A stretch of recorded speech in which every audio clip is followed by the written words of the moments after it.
Good morning प्यारे बच्चों।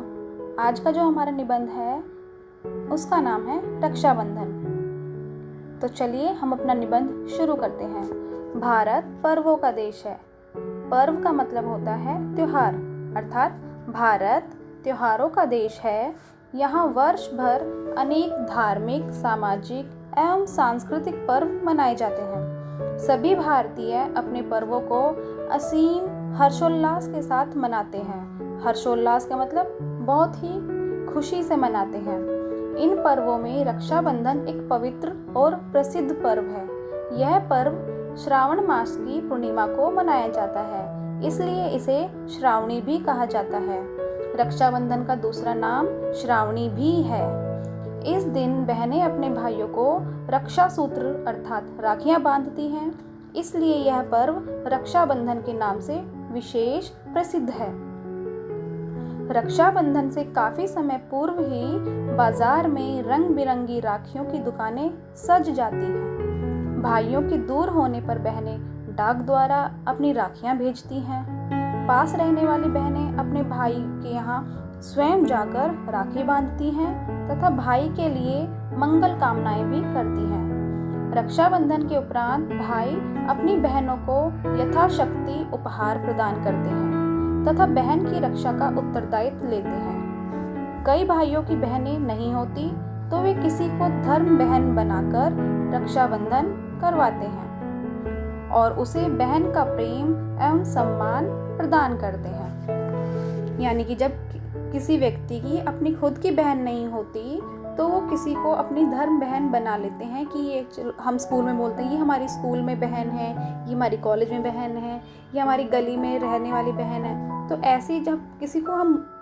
मुंह बोली बहन बोलते हैं कि वैसे हमारी वो ब्लड रिलेशन में हमारी बहन नहीं होती, लेकिन हम उसको अपनी बहन मान लेते हैं, उसी को बोला जाता है धर्म बहन। रक्षाबंधन केवल भाई बहन के प्रेम का प्रतीक पर्व नहीं है, अपितु ऐतिहासिक और सांस्कृतिक दृष्टि से भी यह पर्व महत्वपूर्ण है। यह ऐतिहासिक सत्य है कि राखी का सम्मान केवल हिंदू ही नहीं अपितु मुसलमान भी करते हैं। रानी कर्मवती ने हुमायूं के लिए राखी भेजी थी और राखी का सम्मान करते हुए हुमायूं ने गुजरात के बादशाह बहादुर शाह से चित्तौड़ की रक्षा की थी। रक्षाबंधन के विषय में यह कथा भी प्रचलित है कि राजा बलि से विष्णु ने वामन का रूप धारण करके 3 पग अर्थात 3 पैर रखने के लिए जगह मांगी थी कि मुझे पृथ्वी पे 3 पैर रखने की जगह चाहिए। राजा बलि ने घमंड के साथ इसे देना स्वीकार कर लिया।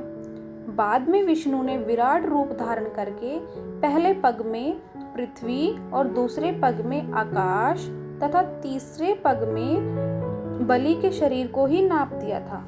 कहा जाता है कि तभी से ब्राह्मण अपने यजमानों के यहाँ रक्षाबंधन करते हैं। इसी संदर्भ में देव और दानवों के युद्ध का उल्लेख भी आता है कि देवताओं के विजय की कामना करते हुए बहनों ने राखी बांधी थी, जिसके परिणाम स्वरूप देवताओं की विजय हुई। आज के अर्थ प्रधान युग में रक्षाबंधन पर्व की सांस्कृतिक भावना लुप्त होती जा रही है। आज की अधिकांश बहनें राखी को धन प्राप्ति अर्थात धन को प्राप्त करने का माध्यम समझती हैं। भाई बहन का पवित्र प्रेम रक्षाबंधन का आधार है। स्वार्थों के कारण पवित्र संबंधों में कटुता अर्थात कड़वाहट आ जाती है। हमें अपने स्वार्थों को त्याग कर पवित्र स्नेह भावना के साथ रक्षाबंधन का पर्व मनाना चाहिए। हमें बाहरी दिखावे को त्याग कर सादगी के साथ सांस्कृतिक पवित्रता की रक्षा करते हुए रक्षाबंधन का पर्व मनाना चाहिए, तभी इस पावन पर्व की सार्थकता है।